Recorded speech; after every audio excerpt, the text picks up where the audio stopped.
안녕하세요. 사연 읽어주는 남녀입니다. 오늘도 와주셔서 감사드리며 그럼 오늘의 사연 바로 소개해드리겠습니다. 안녕하세요. 저는 얼마 전 질긴 인연을 끊으려 사랑하는 사람과 파혼을 택한 30대 여성입니다. 파혼은 생각하지도 못한 일이었지만 어쩌면 제 불행을 완전히 끝낼 일이라 홀가분하기도 해요. 하지만 한편으론 이 선택을 끝내 확신하지 못하고 불안한 나날을 보내고 있어요. 저는 꽤 불우한 유년 시절을 보냈습니다. 제 불행의 시작은 언제부터였을까요? 할머니의 지독한 시집살이가 시작되었을 때부터일까요? 아니면 직장에 다니던 아버지가 지독한 사업병에 걸려 가정에 소홀해졌을 때부터일까요? 그로 인해 결국 두 사람의 관계가 파탄에 이른 부모님의 이혼 직후일 수도 있습니다.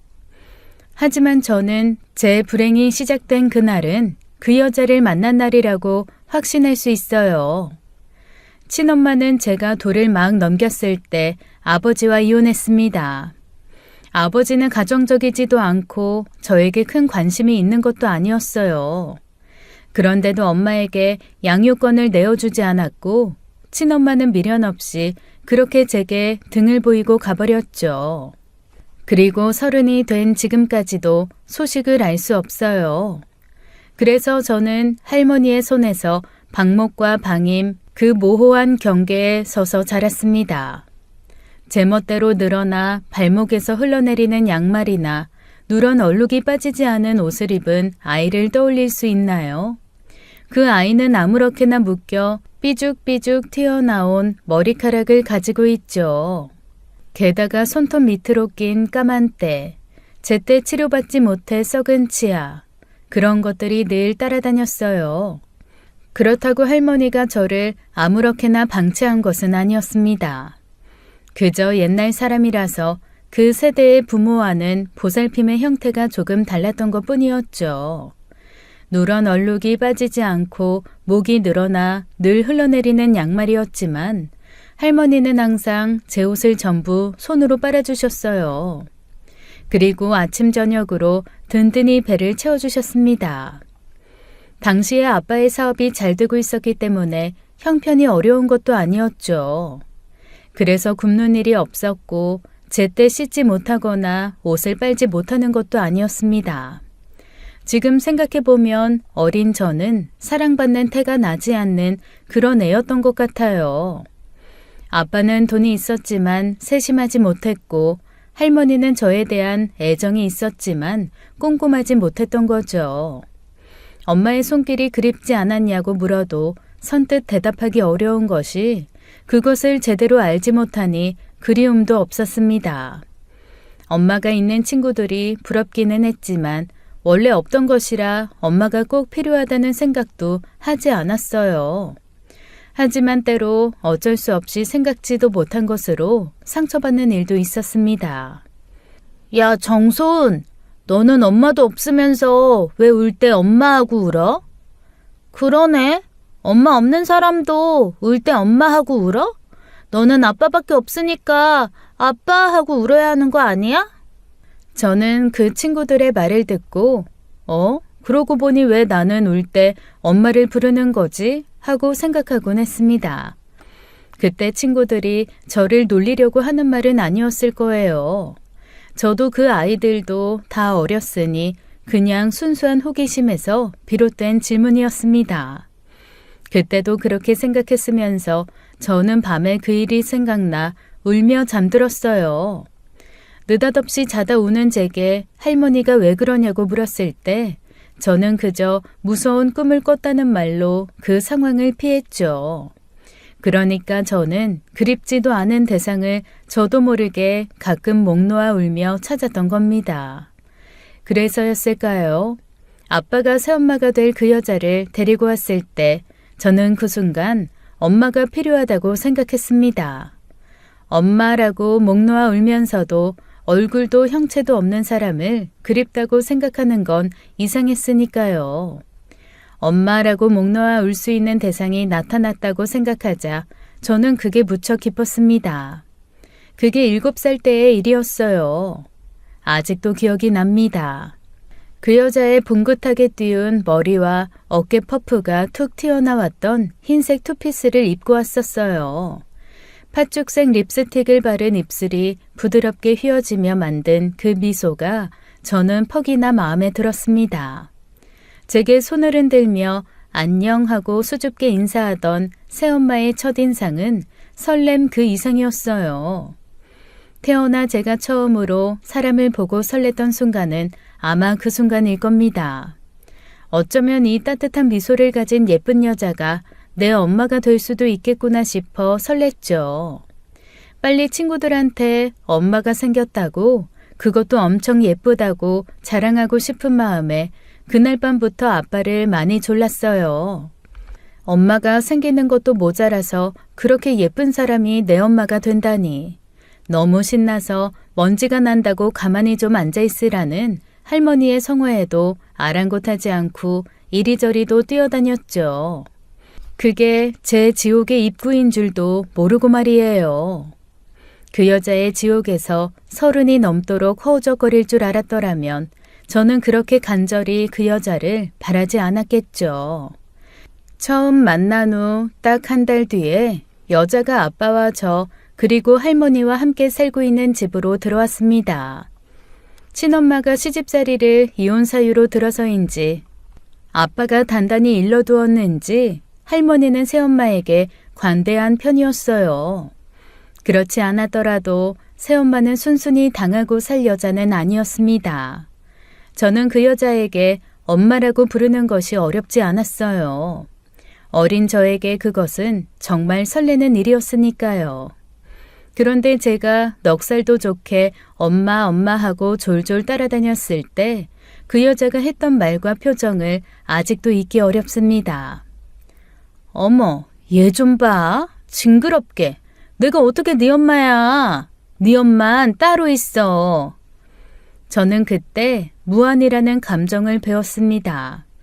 창피함과 멋쩍음, 그 사이에 어정쩡하게 선 뒤로는 그 여자에게 엄마라는 말을 하기가 어려웠어요. 제가 섣불리 그 어떤 호칭도 내뱉지 못하고 있을 때 아무것도 모르는 할머니는 엄마라고 하라고 시켰습니다.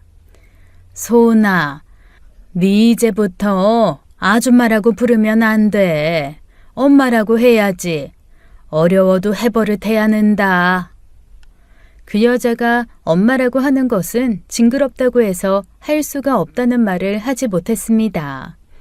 그래서 우물쭈물 하고 있는 사이 그 여자는 항상 그렇듯 환하게 웃으며 말했죠. 소은아, 엄마라고 해봐. 엄마? 엄마. 어머니, 소은이가 아직 어려운가 봐요. 아무래도 그렇겠죠? 저는 괜찮아요. 얼마든지 기다릴 수 있어요. 저는 혼란스러웠습니다. 그 여자가 팥죽색 입술을 강하게 붙였다 떼는 순간 나는 엄마라는 소리가 너무 생경했으니까요. 그 소리는 지금까지 제가 생각했던 엄마가 주는 단어의 느낌과는 너무나 달랐습니다.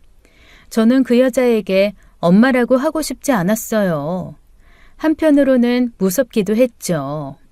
저는 쓸데없이 너무 눈치가 빨랐고 여자의 속내를 너무 빨리 알아채고 말았습니다. 예상은 하셨겠지만 그 여자의 행동은 할머니가, 아빠가 있을 때와 없을 때가 많이 달랐어요. 할머니와 아빠가 있는 자리에선 세상에 둘도 없는 효부이자 아내, 새엄마였죠. 하지만 둘만 남게 되면 굉장히 묘한 분위기로 저를 압도했습니다.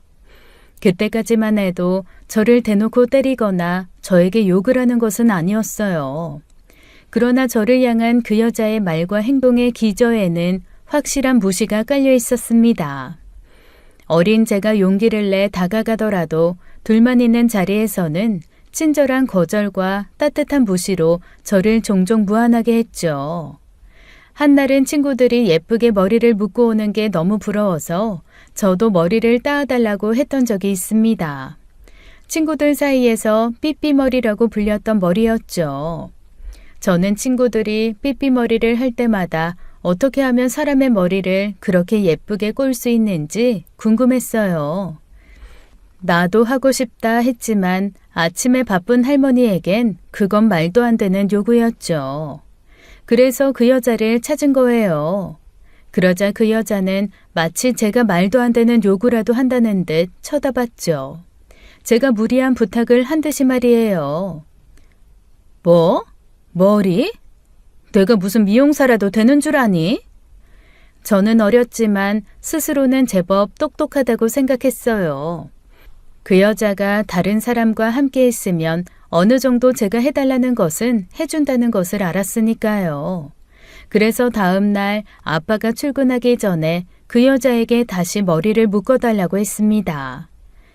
저기 엄마, 저 삐삐머리 해주면 안 돼요? 그랬더니 여자가 나를 전날과 다른 표정으로 보았죠. 순간 후회가 될 만큼 무서운 표정이었어요. 하지만 여자는 웃으며 제 머리를 따주었습니다. 그 모습을 본 아빠도 오랜만에 제가 예쁘게 머리를 묶은 모습을 보니 흡족해 보였어요. 생각해보면 진짜 작은 부분이었어요. 누군가의 손길이 닿은 듯한 흔적들이 제가 혼자 묶는 것과 남이 묶어주는 머리는 다르더라고요. 윤이 나는 머리카락에 색색의 고무줄로 잔머리 없이 묶인 머리는 제법 사랑받은 태가 나는 것도 같았습니다. 그 여자가 조금 무섭긴 했지만 어쨌든 저는 그 머리가 아주 마음에 들었고 그날 종일 친구들에게 자랑했죠.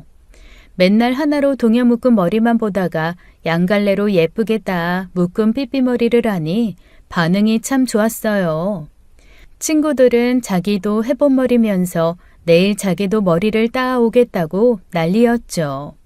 그게 저를 뿌듯하게 했습니다. 그래서 다음 날도 아빠가 출근하기 전에 머리를 묶어달라고 해야겠다고 생각했었어요. 하지만 그건 어린 저의 큰 욕심이었습니다.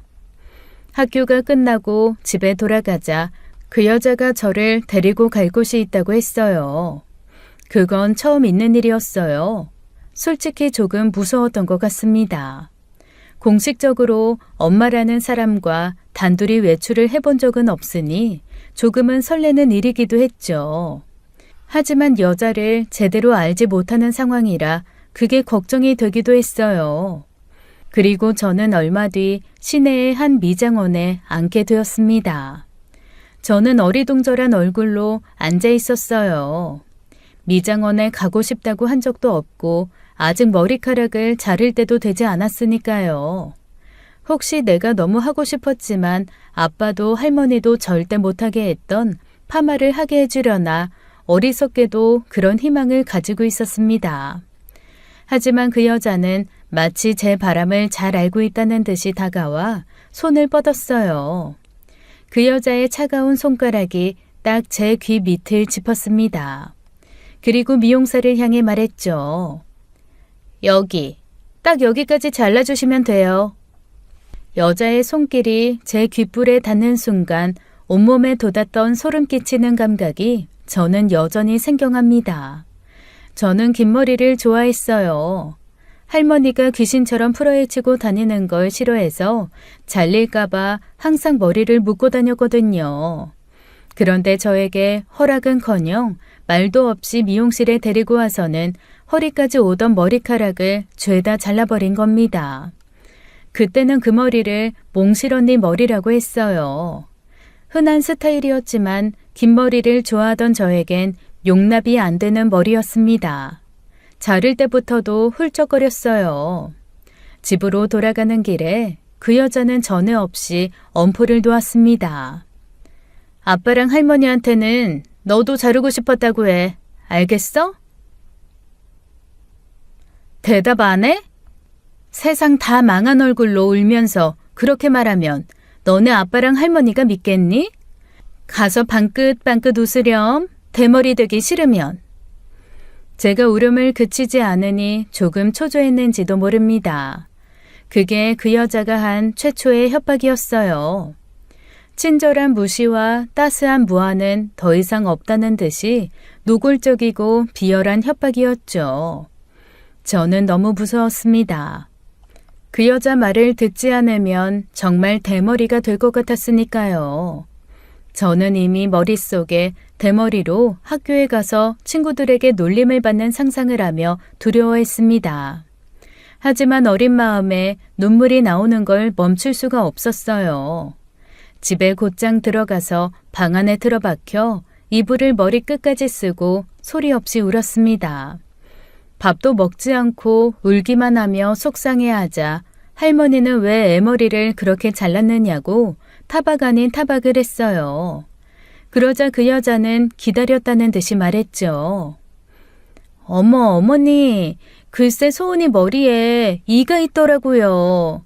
아주 이 잡느라고 미용실에서도 애를 썼어요.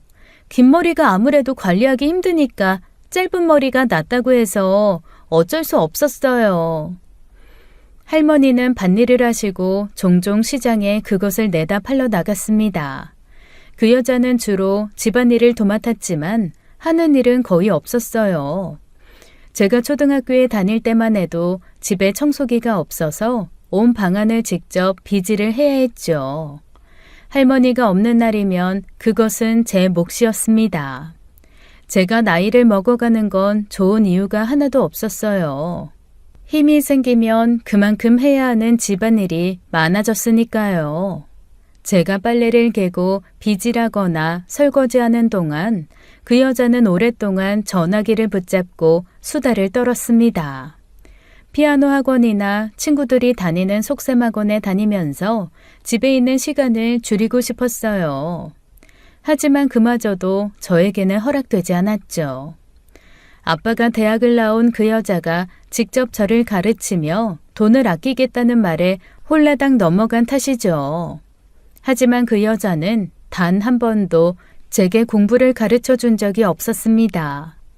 딱 나쁜 계모가 시키는 정석 같은 일들이었어요. 그래도 집안일은 그나마 할만했습니다. 하지만 그 여자는 뭐가 그렇게 못마땅한지 저를 더 교묘한 방법으로 못살게 굴기 시작했어요.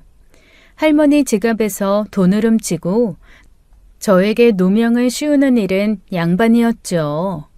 일부러 컵을 깨트리고 바닥에 남은 유리 조각을 일부러 밟은 날도 있었습니다. 아휴, 소은아, 그러게 컵을 깼으면 제대로 치워야지. 오로지 저를 탓하기 위해서요. 그렇다고 순순히 기죽어 있지만은 않았어요. 그 괴롭힘이 너무 견디기 힘들어 따져 묻기도 했었죠. 대체 저한테 왜 그러세요? 내가 뭘? 그러는 너야말로 내가 대체 뭘 어쨌다고 나한테 그러니? 어머머, 그 도끼 눈은 뭐야? 그러다 나 치겠다 얘. 이래서 검은 머리 짐승은 거두지 말랬는데. 여자에게 따져 묻다 보면 더는 대꾸할 가치를 느끼지 못하고 포기해야 했어요. 말이 통하지 않는 문제는 둘째고 여자는 간혹 치졸한 방법으로 복수했거든요. 정소은, 너 엄마한테 나가라고 했어? 네? 그게 무슨 말씀이세요? 저는 그런 적 없어요. 너 엄마한테 나가라고 바락바락 소리 지르면서 대들었다며? 뭐? 꼴 같지 않은 새엄마 놀이 그만하고 보기 싫으니까 꺼져버리라고 했다며? 제가요? 저 진짜 그런 말 한 적 없어요, 아빠. 저 컵 깬 적도 없는데 왜 엄마가 컵 깨놓고 제가 컵을 깬 것처럼 말하냐고, 대체 저한테 왜 그러냐고 물은 게 다예요. 아빠는 조금 혼란스러웠던 것 같습니다. 그리고 제 말이 맞다는 것도 알았을 거예요. 그런데도 아빠는 저를 쳐다보다가 이내 눈길을 피하곤 다시 방으로 들어갔습니다. 저는 여자가 저를 바라보는 표정에서 완전히 졌다는 걸 알았어요. 아빠가 모든 걸 다 알면서도 모른 채 하는 것을 택한 거니까요. 저는 그게 너무 아팠습니다. 아빠가 그 여자의 실체를 알고 저에게 어떤 짓을 하고 있는지 안다면 이 지옥도 조금은 해결이 될 줄 알았던 거예요. 근데 알면서도 모른 채 하기 시작했다는 것은 또 다른 지옥이 열린다는 의미였습니다. 그 여자가 저를 괴롭히는 것보다 제 진짜 가족이 제 고통을 외면한다는 것이 더 아팠으니까요. 그 뒤로는 좀 더 노골적으로 괴롭힘이 시작됐습니다. 초경이 시작된 후 할머니가 갖춰둔 생리대를 감쪽같이 숨겨서 곤란하게 만드는 일은 유치하지만 견딜만 했습니다. 속옷의 어깨끈을 모두 잘라버려서 실이나 노끈으로 어깨끈을 만들고 다니기도 했습니다. 중학교 때는 잘 때 제 방에 들어와 이불에 물을 부어놓고 나와서는 제가 이불에 오줌을 쌌다고 하기도 했어요. 책가방에 썩은 두부를 으깬 봉지를 넣어두어서 교과서를 죄다 버려야 했던 일도 있었죠. 또 그 여자가 한 음식을 먹고 크게 탈이 나서 응급실에 갔던 일도 있었습니다. 팔팔 끓인 보리차가 담긴 주전자를 들고 가다가 제 곁에서 쏟아서 그때 생긴 화상 자국이 지금까지도 남아있어요. 괴롭힘은 제가 자랄수록 그 정도가 더 심해졌습니다. 고등학교 때 야자를 끝내고 집으로 돌아왔는데 아빠가 느닷없이 제 뺨을 친 겁니다. 그동안 새엄마의 그 어떠한 장난질에도 제게 손찌검은 한 적이 없어 저뿐만 아니라 할머니도 많이 놀랐어요. 태어나 그 누구에게도 그렇게 맞아본 적은 없으면서도 그게 아프다는 생각은 조금도 하지 못했습니다. 그저 황당하고 화가 나고 어이가 없었어요. 정소은, 이거 뭐야? 너 이거 뭐야? 아빠가 윽박지르며 제게 던진 것은 무려 남성 피임 도구였습니다. 저는 그게 남성 피임 도구라는 것은 알았고 실제로 본 것도 성교육 시간대가 처음이자 마지막이었어요. 저는 뒤에서 흥미롭게 쳐다보는 여자를 보고 저는 눈치챘죠. 아, 또 저 여자 장난질에 우리 아빠가 넘어갔구나. 이게 뭔데요? 뭐? 이게 뭐냐고요? 저는 보란듯이 아빠를 노려보았습니다. 아빠는 끝내 그게 남성 피임 도구라고 말하지도 못했고 왜 이게 내 방 서랍에서 나왔느냐고 자초지종을 묻지도 못했죠.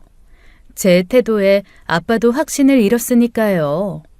그렇다고 그 여자에게 따져 묻기도 애매하고 저에게 사과하는 것도 자존심이 상했겠죠. 아빠는 다시 그 여자의 거짓말에 휘둘려 저를 혼냈던 그때처럼 진실을 외면하는 것을 택했습니다. 저를 마구 때리기 시작한 거예요. 이런 말은 누구에게도 꺼낸 적이 없습니다. 아마 왜 그렇게 물러 터졌냐고 저를 타박할지도 모르겠어요. 어차피 솔직하게 말해도 도와주지도 않을 거면서 그 여자에게 놀아나는 할머니도 아빠도 보기 싫었으니까요. 할머니나 아빠의 눈에는 그 여자를 노려보거나 먹던 밥숟가락을 던지는 제가 더 문제처럼 보였겠죠. 그래서 아빠는 기다렸다는 듯이 저를 그렇게 때렸는지도 모르겠습니다. 꽤 많이 맞았어요. 놀란 할머니가 애를 잡는다고 야단하며 아빠를 막아설 정도였으니까요. 그 여자도 좀 겁을 냈던 것도 같습니다. 어쩌면 아빠가 그 여자에게 경고하기 위해서 저를 때리는 걸지도 모른다는 생각도 있었습니다. 그래서 저는 아프지가 않았어요. 어느 쪽이든 괜찮았습니다. 그 여자에게 보내는 경고든 나중에 모든 것을 알게 된 아빠가 짊어지게 될 죄책감이 커지는 쪽이든 다요. 그냥 이대로 죽어버려도 좋겠다고 생각했어요. 아빠는 사업에 대한 집착이 강한 만큼 저는 경제적인 부분에서 부족한 것 없이 자랐었습니다. 집안의 가장이라면서 집에서 살림하는 사람이 가게 걱정을 하게 두면 안 된다는 철칙을 가진 사람이기도 했어요. 할머니가 살고 있는 너른 마당에 큰 창고가 달린 집도 아빠가 지어준 것이었습니다. 효자라 할머니와 그 집에서 살았지 가까운 도시에 4층짜리 상가와 전세를 준 아파트도 있었다고 들었어요. 근데 제가 중학생 때부터 급식비를 내지 못해 불려나가는 학생 중 하나가 되었습니다. 체험학습비나 수학여행비가 없어 선생님이 부모님을 설득하기 위해 집에 전화를 걸기도 했어요. 아빠가 받는 날이면 그게 무슨 말이냐고 돈을 준 날도 있었죠.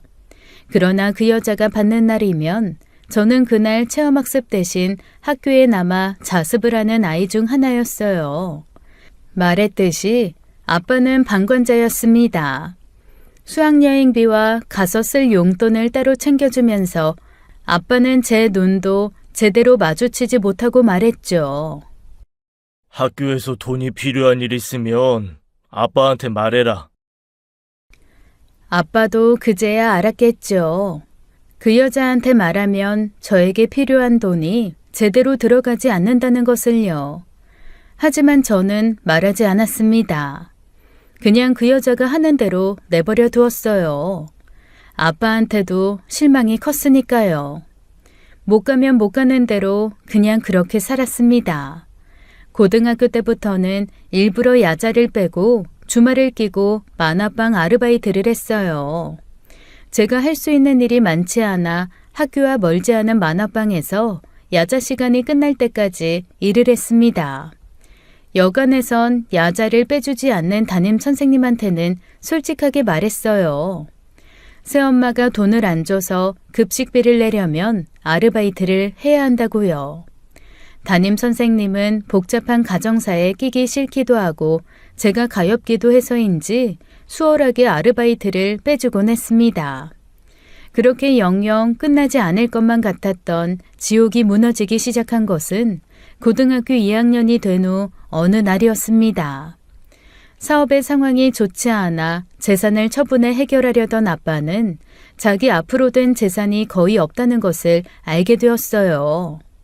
아빠가 사업으로 진 빚을 갚지 못하게 되면서 할머니의 집까지 경매에 넘어가게 되었습니다. 그 여자가 아빠의 재산을 조금씩 빼서 자기 친정으로 빼돌리고 있다는 것이 그제야 들통이 난 것이죠. 그 여자한테는 사실 아들이 있었고 그 아들이 아주 어렸을 때부터 야구를 했다더라고요. 그 뒷바라지를 위해 아빠가 벌어다 주던 돈은 물론이거니와 아빠 명의로 된 재산까지 빼돌려 보내고 있었던 것입니다. 알고 보니 아빠도 그 여자에게 아들이 있다는 것도 알고 있었더라고요. 집에 딸이 있다 보니 그 여자의 아들을 집에 들이는 것을 할머니가 반기지 않아서 데리고 오지 못했던 거죠. 그래서 아빠는 대신 어느 정도 그 여자 아들에게 경제적 지원을 해주기로 합의한 것입니다. 그런데 아빠가 생각한 지원과 그 여자가 생각한 지원의 차이가 있었던 겁니다. 그 여자는 아들의 야구 이외에 친정의 생활비와 사치비까지 아버지의 재산을 갖다 해결한 거예요. 모든 것이 탄로나고도 여자는 오리발을 내밀었습니다. 이 여자야, 그게 말이 돼? 그게 한두 푼도 아니고 떡집 건물에 아파트, 가수원 땅, 그걸 다 팔아 어디다 썼냐고. 지금 이 집까지 경매 넘어가는데 알아 몰라? 미안해요. 정말 나도 할 말이 없어.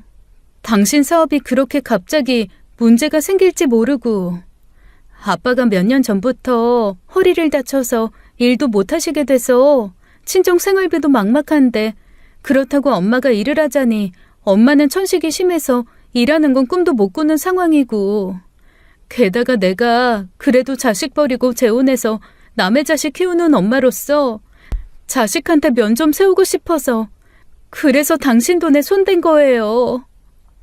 끝까지 뻔뻔하기 그지없더라고요.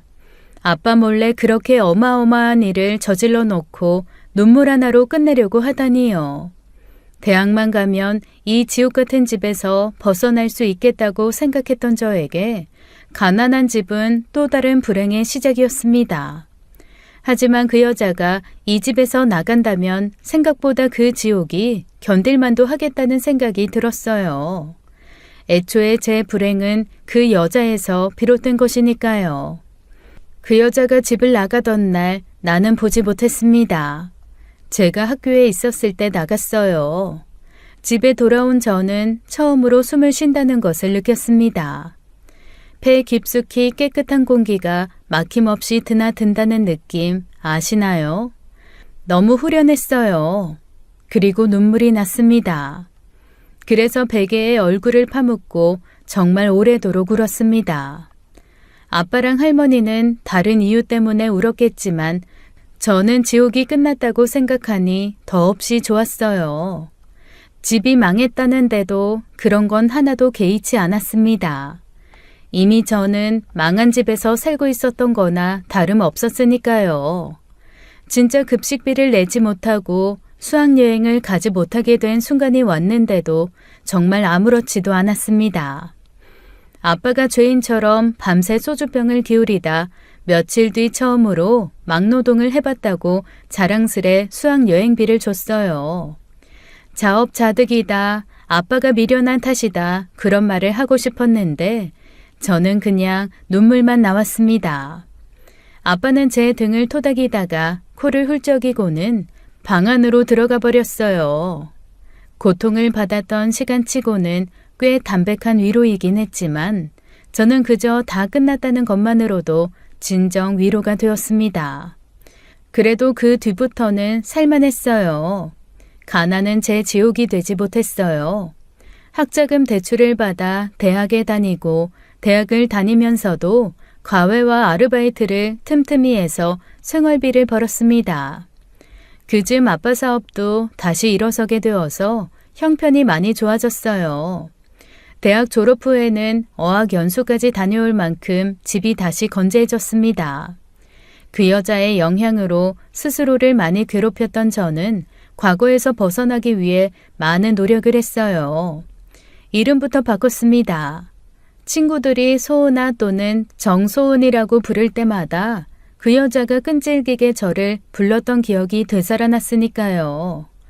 모르긴 몰라도 아마 제 이름을 가장 많이 부른 사람은 할머니도 아빠도 아닌 그 여자였을 겁니다. 이름도 바꾸고 제법 평범한 여자애들처럼 화장에도 관심을 갖고 마음에 안 들던 눈에 쌍꺼풀 수술을 했어요. 그러고 나니 고등학교 때의 정소은은 온데간데 없이 정유미만 남게 되었습니다. 저는 그게 무척 행복했어요. 그 여자가 그렇게 집안을 풍비박산으로 만들고 집을 나간 후 건강이 많이 안 좋아졌던 할머니도 많이 건강해지셨고요. 그 뒤는 그저 평범한 축에 속하는 생활을 하며 살았습니다. 그렇게 제 불행은 끝인 줄만 알았어요. 졸업 후에 취직한 회사 선배의 소개로 남자친구를 만났습니다. 첫 연애는 아니었던 데다가 결혼을 생각하기 시작한 나이기도 했기 때문에 굉장히 신중하게 시작한 만남이었습니다. 저보다 2살이 많았고 성실하게 회사 생활을 하는 남자였어요. 음식이나 영화 취향이 같았고 무엇보다도 대화가 잘 통해서 첫 만남부터 결이 비슷한 남자라는 생각에 끌렸습니다. 그 사람도 똑같은 생각을 하고 있었죠. 그렇게 주말에 만나 데이트하고 함께 여름 휴가를 보내고 그 여느 평범한 커플들과 다름없이 인연을 사귀었죠. 올해부터는 서서히 결혼을 위한 준비를 시작해야겠다고 생각하고 있었어요. 남자친구 어머니가 저를 무척 기다리고 있다고 했습니다. 다행히 둘 다 이혼 가정에서 자랐기 때문에 괜히 엄마 없이 자랐다는 사실로 위축되지 않아도 된다는 사실이 좋았어요. 남자친구에게는 새엄마의 모진 괴롭힘 속에서 자랐다는 말은 하지 않았습니다. 그건 제가 영영 감춰두고 싶은 어두운 진실이었으니까요. 지방에서 사업체를 운영하는 홀아버지 밑에서 잘 자란 외동딸이라니 남자친구 어머니 눈에는 제가 썩 마음에 들었던 모양이었습니다. 여보세요? 안녕하세요? 내가 아가씨 번호를 알아내려고 얼마나 애썼는지 알아요? 누구세요? 나 종훈이 엄마. 알죠? 아, 어머님, 안녕하세요. 갑자기 어떻게? 아들이 처음으로 소개해주고 싶은 여자가 있다는데 궁금해서 참을 수가 있어야죠. 종훈이는 나중에 정식 자리에서 만나라고 하는데 나는 먼저 좀 보고 싶어요. 이해해요. 아들 가진 엄마라 그래. 뭘 더 확인하고 싶은 건지는 알 수 없지만 아들 가진 엄마라 그렇다는 의미는 알 수 없는 말로 저를 부르더라고요. 남자친구 없이 만나는 게 다소 부담이 되긴 했지만 어차피 넘어야 할 산이라고 생각하며 만나게 되었습니다. 남자친구 어머니가 서울로 올라왔고 제가 예약한 한정식 집에서 처음 만났어요. 그러나 남자친구 어머니를 만나는 순간 저는 너무 놀라 그 자리에서 얼어붙고 말았습니다. 온몸이 제멋대로 떨린다는 것이 어떤 기분인지 10년을 넘게 잊었던 감정이 어떻게 순식간에 되살아날 수 있는지 몸소 체감했어요. 10년이 넘었는데도 세월의 아빠만큼이나 늙어버렸는데도 저는 보자마자 그 여자가 누군지 알아볼 수 있었습니다. 하지만 저와 달리 그 여자는 저를 한눈에 알아보지 못했어요. 학생 때와 다르게 꾸민 모습이기도 하고 스타일도 많이 달라졌으니까요. 결정적으로 쌍꺼풀 수술을 한 탓에 고등학교 때와는 이미지가 크게 달라졌으니 몰라볼 법도 했겠죠. 게다가 이름마저도 달랐어요. 저는 그 여자의 맞은편 자리에 앉아 있을 수가 없었습니다. 그래서 그 자리를 박차고 나와버렸어요. 겨우 자리를 박차고 나와 다리에 힘이 풀리는 바람에 더 나가지도 못하고 식당 앞에 주저앉았습니다. 저는 머릿속이 새하얗게 돼서 어떤 행동도 할 수가 없었어요. 머릿속이 엉망진창으로 뒤엉켜 있다가 시간이 어느 정도 흐르고 나서야 상황 파악을 했습니다. 그러니까 제 남자친구가 그 여자의 그 아들이었던 겁니다.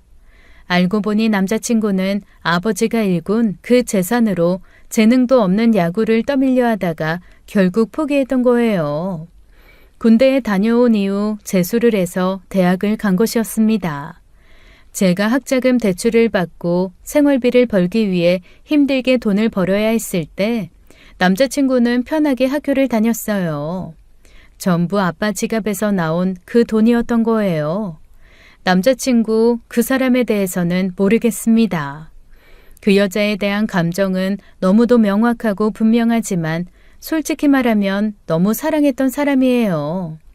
먼 미래를 그렸던 사람이었던 만큼 갑자기 변해버린 현실에 어떤 감정을 가져야 하는지도 모호했습니다. 그 여자의 아들이라는 이유만으로 미워하기엔 제가 너무 사랑했던 사람이었어요. 아무리 생각해도 그 여자의 아들이라는 이유만으로 그 사람이 미워지지가 않았습니다. 그러다 보니 제 스스로가 너무 싫어졌어요. 너무 역겨웠어요. 그 여자는 저의 학창시절의 모든 것을 앗아간 여자이면서 아빠와 할머니를 배신한 여자입니다. 그 여자가 나간 것으로 지옥이 사라진 것은 저뿐이었어요. 아빠와 할머니의 지옥이 시작된 겁니다. 그 두 사람은 정말 힘들어했어요. 아빠는 내색하지 않으려고 했지만 술이 많이 들었어요. 그 사이에 정말 사람이 폭삭 늙는다는 것이 어떤 말인지 두 눈으로 확인했습니다. 근데 사랑이 뭐라고요? 그깟 사랑이라는 감정이 뭐라고 그 여자 아들과 결혼을 하겠습니까? 게다가 아주 웃긴 일입니다. 친모는 아니지만 새엄마였던 사람의 아들과 결혼이라니 당치도 않은 말이죠. 그 사람에게는 너무 미안한 일이지만 제가 할 수 있는 선택은 하나뿐이었어요. 대체 갑자기 왜 그러는 거야? 이유를 말해야 내가 이해라도 하지. 이해 안 해줘도 돼. 그냥 내 마음이 그래. 마음이 변한 건데 무슨 이유가 더 필요해. 이렇게 갑자기? 언제 날 잡을지, 신혼여행을 어디로 갈지 그런 이야기 하다가 갑자기 마음이 변해? 그 말을 내가 믿을 수 있을 것 같아? 그래서 변했나 보지. 언제 날 잡을지, 신혼여행은 어디로 갈지, 결혼식은 어디로 할지, 아이는 언제 가질지, 그렇게 우리는 어떻게 살아갈지. 그런 미래를 그리다 보니까 오빠랑은 별로 행복해질 것 같지 않아서 마음이 변한 것 같아. 유미야. 남자친구에게 굳이 솔직해질 필요가 있었을까요? 당신의 엄마가 나를 죽고 싶을 만큼 괴롭혔던 나의 새엄마였다는 사실을 말한다고 한들 뭐가 달라졌을까요? 당신의 새엄마 때문에 집안이 망하고 내 남은 가족들이 지옥 속에서 살았다는 사실을 말하고 싶지는 않았습니다. 달라지는 건 없겠지만 상처받는 사람이 하나 더 늘어난다는 것은 확실했으니까요. 남자친구는 받아들이지 못했고 며칠 뒤에 그 여자에게서 다시 연락이 왔습니다. 그 이후에도 연락은 왔지만 제가 일방적으로 연락을 끊었고 차단까지 했는데 다른 번호로 연락이 왔더라고요. 계속 무시하고 싶었지만 여자의 말투에서 그 옛날 저를 교묘하게 무시하고 눌러내리던 기억이 떠올라 참지 못했어요. 솔직히 아가씨 행동 때문에 많이 놀라기도 하고 화가 나기도 했는데 사정이 있겠거니 하고 기다렸어요. 근데 갑자기 헤어지자고 했다면서요? 대체 이유가 뭐예요? 난 아무리 생각해도 나 때문인 것 같거든? 맞아요. 그쪽 때문인 거. 뭐? 그쪽? 그쪽은 살만했나 봐요. 생각보다 얼굴이 괜찮던데. 우리 아빤 다 늙어버린 거 알아요? 우리 할머니는 아직도 그쪽 이야기만 나오면 청심환 드시는데. 그게 무슨, 너 설마 소은이니? 아, 역시 이름 바꾸길 잘했다는 생각이 드네. 그 이름 들을 때마다 당신이 내 이름 불렀던 그 역겨운 순간이 떠올라서 바꿨어요, 이름. 아니, 대체 이게 무슨 말이야? 그러니까 내 아들이 너를 만났다는 거야? 정소은 너를? 어머 세상에 어쩜 좋아. 어떻게 이런 일이 있어? 그러게요.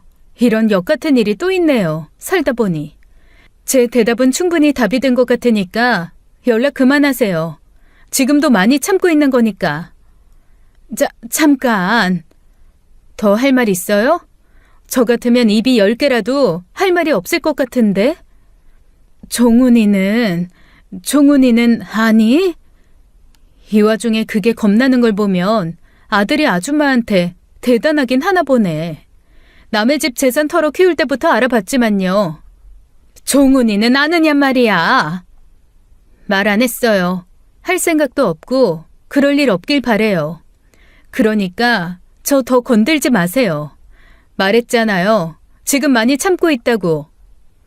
정말 고민 많이 했습니다. 아들의 원망을 사게 하는 것이 확실한 복수가 될 수도 있었겠죠. 하지만 제가 살아본 지옥에서 제 남자친구가 살아가게 되는 걸 원하지 않을 만큼 저는 그 사람에게 진심이었어요. 한순간의 복수도 머뭇거릴 만큼이요. 근데요, 그 여자 진짜 상상 이상이었습니다. 아빠에게 남자친구와 헤어졌다는 사실은 말하지 않았어요. 그러니 그 여자와 남자친구의 관계에 대해서도 당연히 말하지 못했죠. 언젠가 헤어졌다는 건 말할 생각이지만 그 사람이 그 여자의 친아들이란 말은 절대 하지 않을 생각이었습니다. 이미 다 잊고 살아가고 있을 텐데 들쑤시고 싶지 않았으니까요. 그렇게 끝났다고 생각했습니다. 그 여자가 아빠와 함께 나타나기 전까지 말이에요.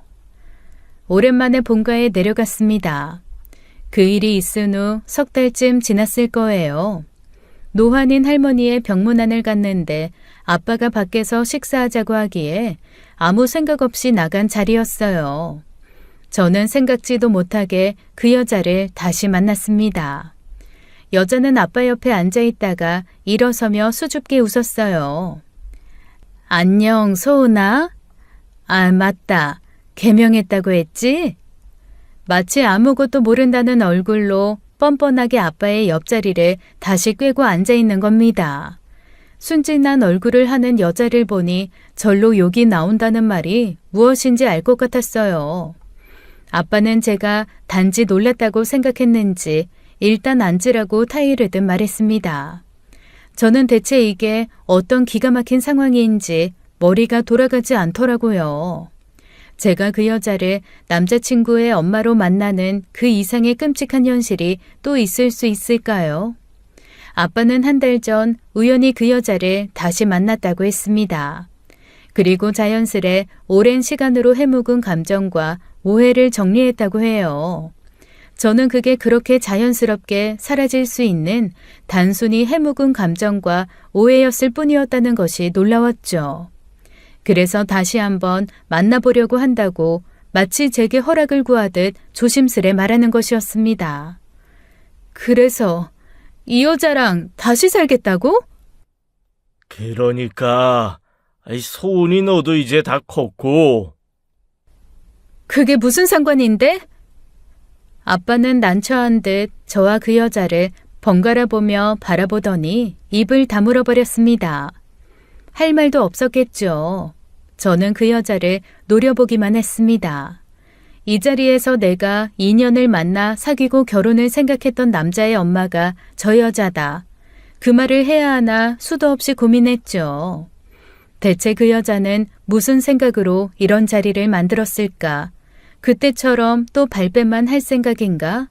그런 의문만 끊임없이 들어 어이가 없더라고요. 너무 상식 밖의 행동을 하니 제가 어떻게 해야 할지 갈피를 잡기가 어려웠습니다. 할머니도 연세가 많으신데 이제 아빠도 함께 할 사람이 필요하지. 언제까지 혼자 계시게 할 거야? 네? 뭐라고요? 저는 기가 차서 그냥 웃었습니다. 그쯤 되니 여자가 사람처럼 보이지가 않았어요. 그냥 속된 말로 미친 사람 같았습니다. 미친 사람을 두고 제가 이성적으로 감정을 표출해봤자 저만 바보가 되는 것뿐이니까요. 여자도 제 생각을 읽기 힘들었을 겁니다. 머릿속이 바빴겠죠. 제가 언제 터뜨릴지 모르는 시한폭탄을 가지고 있으니 말입니다. 무슨 일이 있더라도 제가 그 비밀을 혼자 간직할 거라는 자신감은 어디서 나왔을까요?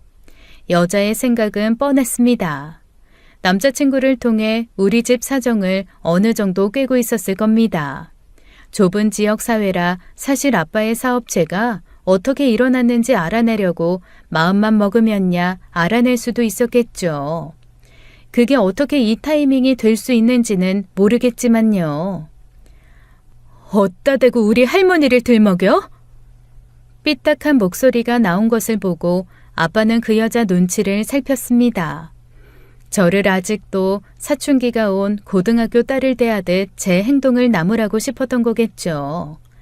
아무리 저를 학대한 새어머니라고 할지라도요. 제가 어디까지 참아야 하는지 저는 그걸 시험해보고 싶었습니다. 언제 그것을 터뜨리면 좋을지, 어떻게 터뜨리면 좋을지 말이에요. 이제 할머니가 없으면 눈치 볼 사람도 없이 아빠 거는 다 내 거가 되겠다 싶죠?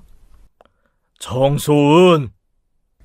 정소은 말고 정유미. 아빠, 내가 이름 왜 바꿨는데? 저 여자 때문에 바꾼 거잖아. 그 이름 듣기 싫으니까 실수로라도 그 이름 좀 부르지 좀 마. 뭐? 아빠는 왜 그래? 대체 뭐가 문제야? 저 여자가 한 짓이 다 잊어져? 그래서 같이 살고 싶은 거야? 아빠도 알아. 그때 일은 아줌마도 많이 잘못을 했다고 사과를 했고. 누구한테? 아빠한테? 아빠 돈 빼돌린 거 그거 미안하대? 그것만 미안하대? 정말 그것만 미안해요? 말해봐요. 나한테 더 미안한 거 없어요? 내가 너한테 좀 소홀했던 건 있지. 근데 아줌마도 그때 많이 힘들었어. 아줌마는 아들을 놓고 왔는데 어떻게 남의 자식한테 사랑을 주겠니?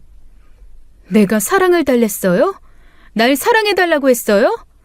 차라리 그럼 무관심하지 그랬어요. 왜 그렇게 사람을 괴롭히지 못해서 안달이었는데요. 아줌마가 저 강제로 끌고 가서 머리 자른 날요. 그때 저 고작 8살이었어요. 할머니 없을 때마다 집안일 시키고 실수인 척 끓는 물 부어서 화상 입게 만들고 뭐 더 말해요? 나 밤도 샐 수 있어요. 그게 무슨... 저는 한 번에 정리할 필요가 있다는 생각이 들었습니다. 그래서 그 자리에서 그 사람에게 전화를 걸었어요. 하고 싶지 않았던 일이었습니다. 그 사람에게는 더 이상 상처를 주고 싶지 않았으니까요. 저는 스피커폰을 하고 그 사람과 대화를 나누었어요. 오빠, 갑자기 미안해. 급히 할 말이 있어서. 말해, 유미야. 내가 지금 오빠 엄마랑 같이 있거든? 우리 엄마랑? 우리 엄마는 왜? 역시 우리 엄마 때문이지? 너 그때 우리 엄마랑 무슨 일 있었던 거 맞지? 응, 맞아. 오빠 엄마랑 무슨 일이 있었어. 근데 그때 있었던 게 아니라 좀 된 일이야. 너 일이 내놔. 핸드폰 당장 내놔. 제가 말했죠. 많이 참고 있다고. 대체 아줌마는 나를 예나 지금이나 얼마나 만만하게 봤으면 이래요? 유미야, 무슨 말이야? 잘 안 들려. 오빠, 지금 오빠 엄마가 우리 아빠랑 같이 나란히 앉아 있거든? 이게 무슨 상황인 줄 알아? 대체 무슨 말을 하는 거야? 오빠 엄마가 예전에 우리 아빠랑 살았어. 그때 내가 오빠 엄마한테 좀 학대당했거든? 아니야. 너 지금 뭐 하는 거야? 조용히 못해? 오빠한테도 그런 이야기까진 못했는데 나 진짜 되게 힘들었어. 죽고 싶을 만큼. 오빠 엄마가 우리 아빠 재산도 다 말아먹어서 나 학교도 학자금 대출받고 알바도 되게 힘들게 하고 다녔어.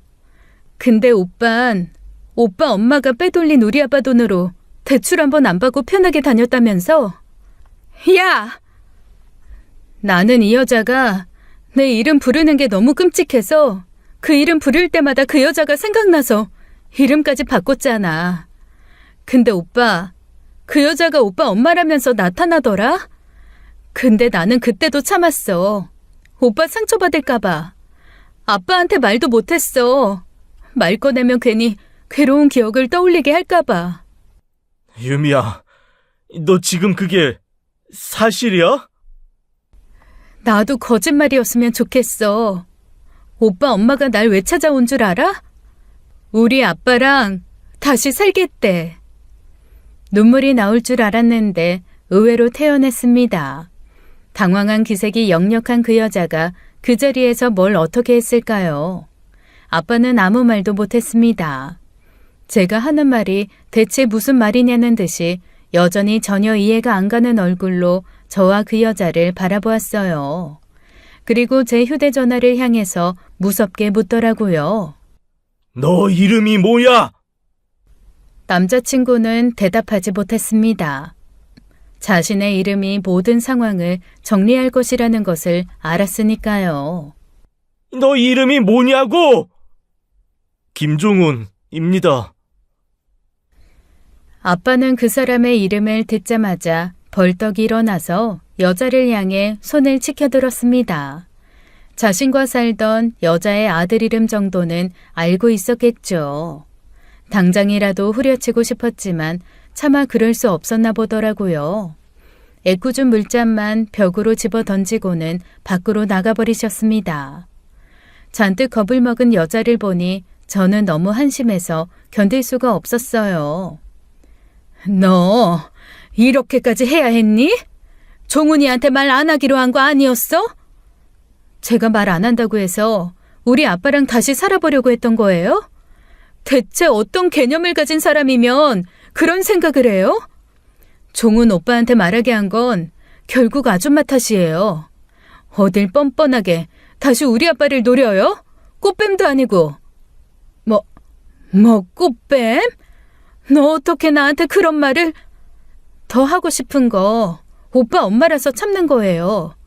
아줌마, 나한테 평생 사죄할 생각 없잖아요. 그럼 평생 아들한테 죄인으로 살아요. 전화를 끊고 일어났습니다. 뭐라도 말했으면 속이 좀 시원했을까요? 아니요. 저는 그 여자의 끝을 다 본 것 같아 후련했습니다. 정신병자를 상대로 무슨 말을 한들 시원할까요? 그리고 아무 말도 없이 나왔어요. 그 여자가 나가는 저를 두고 뭐라고 했던 것 같은데 기억도 나지 않습니다. 앞으로 그 여자는 지옥 속에서 살겠죠. 예나 지금이나 끔찍히 여기던 아들로부터 경멸을 받으면서요. 아빠는 그날 집에 돌아오지 않았고 저는 서울로 올라갔습니다. 그리고 한동안 연락이 없었어요. 그리고 일주일이 지난 후에 아빠가 제가 있는 서울로 왔습니다. 그리고 아빠는 저를 찾아와 대뜸 제게 아빠 재산의 상당 부분을 미리 상속하겠다고 했어요. 그 여자가 재산을 노리고 자신을 다시 찾았다는 것에 큰 충격을 받았던 모양이었습니다. 어차피 다 네게 줄 생각이었던 거니까 그냥 시기가 빨라졌다고만 생각해. 내가 언제 돈 필요하대? 네게 다 주고 그 여자를 만나겠다는 게 아니야. 그런 벌레 같은 것들이 돈 냄새를 맡고 꼬여대도 내가 그걸 몰라, 멍청하게. 그렇게까지 생각하진 마, 아빠.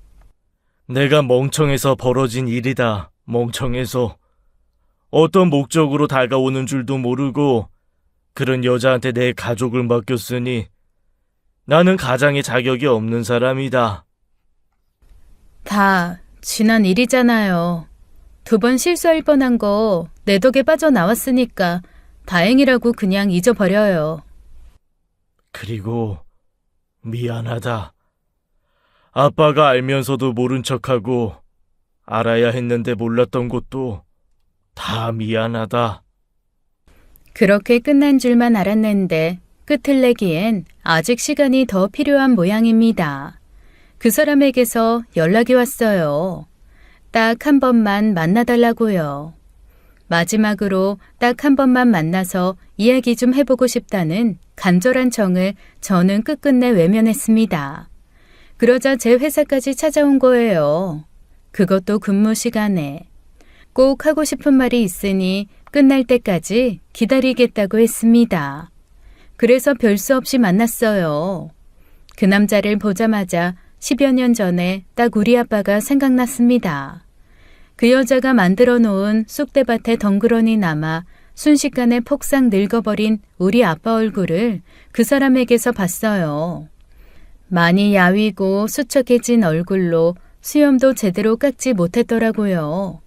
게다가 정돈되지 못한 표정과 불안한 시선에 저는 덜컥 겁이 났습니다. 어쩌면 아빠보다 더 심각한 상황일지도 모른다는 생각이 들 만큼 너무 불안해 보였어요. 보자마자 알 것 같았습니다. 내 지옥이 그 사람에게 갔구나 하고요. 저를 보자마자 그 사람은 제 앞에 무릎을 꿇었습니다. 그리고 죄인처럼 고개도 들지 못하고 미안하다는 말만 몇 번을 했어요. 그때 구두를 신은 발등에 드러난 화상 흉터가 눈에 들어왔는지 제 발목을 가만히 내려다보더라고요. 그리고 정말 어린아이처럼 엉엉 울면서 잘못했다고 울었습니다. 저는 그 사람의 상태가 너무 망가져버렸다는 생각이 들자 견디기가 어려웠습니다. 울기만 하는 그 사람을 간신히 진정시키고 일으켜 세웠지만 둘 다 섣불리 말을 꺼내기가 어려웠어요. 내가 죄인처럼 살게. 우리 엄마가 너한테 했던 잘못 내가 평생 대신 뉘우치면서 살게. 그럴 필요 없어. 오빠가 잘못한 거 아니잖아. 오빠는 몰랐잖아. 내가 몰랐던 게 맞을까? 엄마는 집에 자주 오지도 않으면서 매번 내가 원하는 운동화를 사다 주셨어. 고등학교 졸업하자마자 차가 갖고 싶다는 말에 선뜻 차도 사줬고, 나는 나를 키우기 위해 누군가의 돈을 가져다 쓰고 있다는 거 알고 있었어. 나를 버리고 간 엄마가 당연히 나한테 해야 할 일이라고 생각했으니까. 하지만 내가 잘못한 게 없다고 할 수 있을까? 나는 오빠 잘못이라고는 생각하지 않아. 그냥 그 여자가 오빠 엄마가 나에게도 오빠에게도 큰 잘못을 한 거지. 내가 살던 지옥이 어떤 곳인지 아니까 오빠는 그곳에서 너무 오래 머물지 않았으면 좋겠어. 저는 계속 우리의 이별에 대해 말해야 했지만 그 사람의 생각은 달랐어요. 그 여자와 인연을 끊겠다고 하더군요. 적잖은 실망과 충격을 받은 것 같았습니다. 자기가 알던 엄마가 아닌 것 같다고, 한 번도 자신에게 그런 모습 보인 적이 없던 사람이라고 하더라고요. 그래서 배신감이 너무 큰데 그게 쉽게 용서가 될 것 같지 않다고요. 그런 말을 울지 않으려 떨지 않으려고 꾹꾹 눌러 담아 내뱉는 목소리가 너무 가여웠습니다. 하지만 저는 그렇게 단호한 마음을 먹은 그 사람에게 더 단호한 목소리로 이별을 말할 수밖에 없었어요. 그 사람을 끊어내지 않으면 그 여자로 시작된 제 지옥이 영영 끝나지 않을 것만 같았으니까요. 차분하게 설득하고 돌아왔다고 생각했지만 불안합니다. 제가 떠나는 그 순간까지도 고개를 들지 못하던 그 사람의 마지막 모습이 너무 위태로워 보였거든요. 그래서 제가 흔들리지 않도록 저를 지탱해 줄 힘이 필요해요.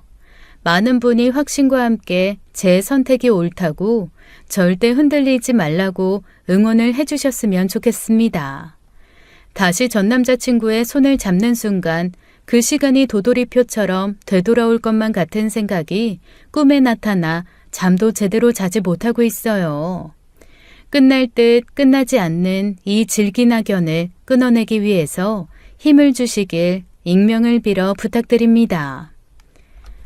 지금까지 사연 읽어주는 남녀였습니다. 끝까지 시청해주신 여러분 감사드리며 저희는 다음 사연으로 돌아올게요. 감사합니다.